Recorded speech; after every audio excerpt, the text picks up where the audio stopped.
Good evening and thank you for keeping it KTN. Time for business now. My name is Joy Bira. President Uhuru Kenyatta today addressed the nation in his third search address, giving account of some of the achievements of his administration that he has been able to accomplish. And the president issued orders to environment body NEMA and the Communications Authority of Kenya to review the regulatory levies that investors argued were prohibitive to the business environment.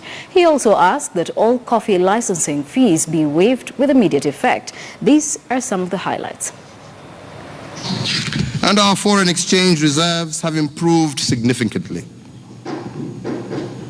We all know that our dreams for decent jobs, more profitable businesses, and more taxes to pay for our health and education are dependent on a strong economy.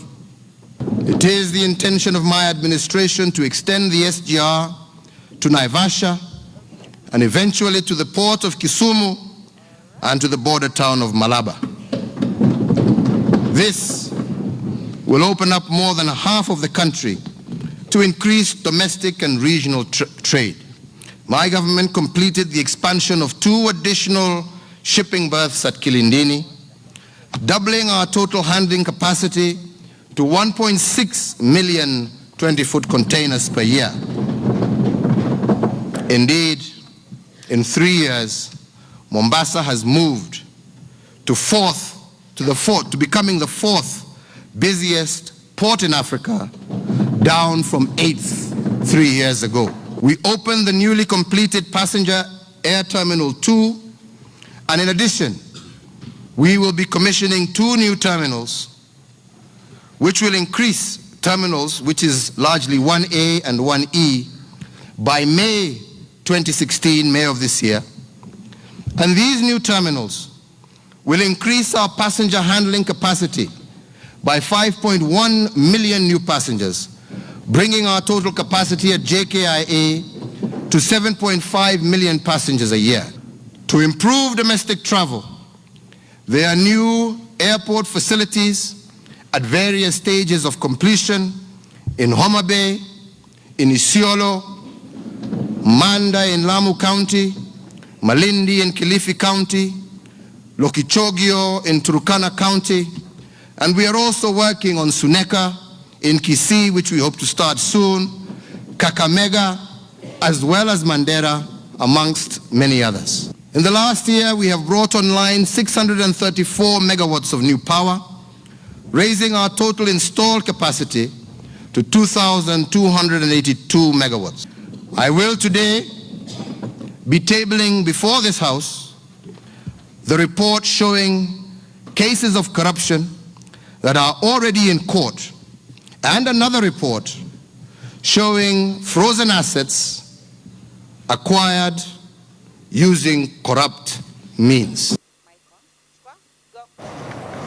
Kenya's inflation for the month of March has dropped to 6.45% from 6.84% recorded in February this year, according to the Kenya National Bureau of Statistics. The 0.39% drop from last month's 6.84 rate is attributed to a decrease in the transport index by 0.34%, brought about by reduced costs of petrol and diesel. The cost of electricity relatively remained the same, while housing, water, gas and other fuels saw a 0.58% increase. Food and non-alcoholic drinks index increased by 1.39%.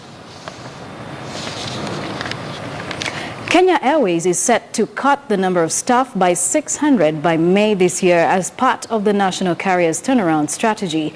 In a statement to newsrooms, Chief Executive Officer Mbuvi Ngunze said the exercise will affect various departments and all cadres of staff. He added that the redundancy process will be in full compliance with labor laws, collective bargaining agreements and individual staff member contracts.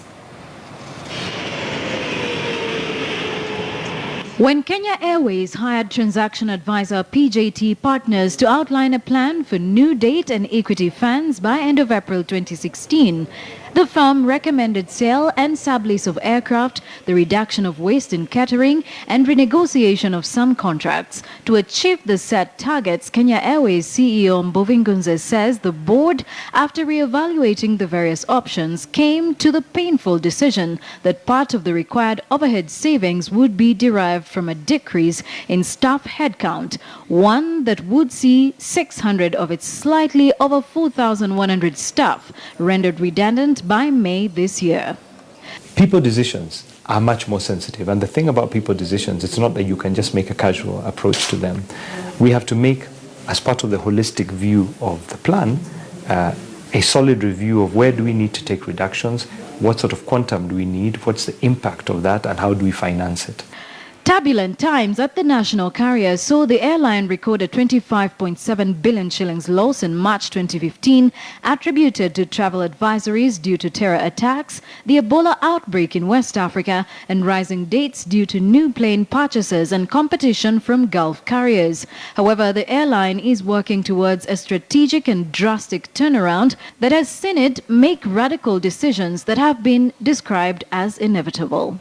Last year, we were looking for $200 million in terms of bridge money to allow us to have working capital in order to prepare the long-term capital structure of the business. We drew $100 million mid last year. We are about to draw the second $100 million to allow us to have flexibility in the business today, and also to allow the creditor position to reduce. From a bottom line point of view, operating profit, we will see an improvement this year clearly, because as we told you that operating profit is a strong lever for us. Of course, the loss will reduce. Kenya Airways, which is 26.7% owned by Air France KLM, has about 36 aircraft and flies to over 60 destinations around the world, 53 of them in Africa. While the airline's financial losses narrowed in the 6 months to September of 2015, it is going to take another year or maybe two before the airline can bounce back from turbulence to clear skies or profitability. Joy Doreen Bira, KTN News. And that's it for KTN Business. My name is Joy Doreen Bira. For more news, log on to ktnnews.com or standardmedia.co.ke.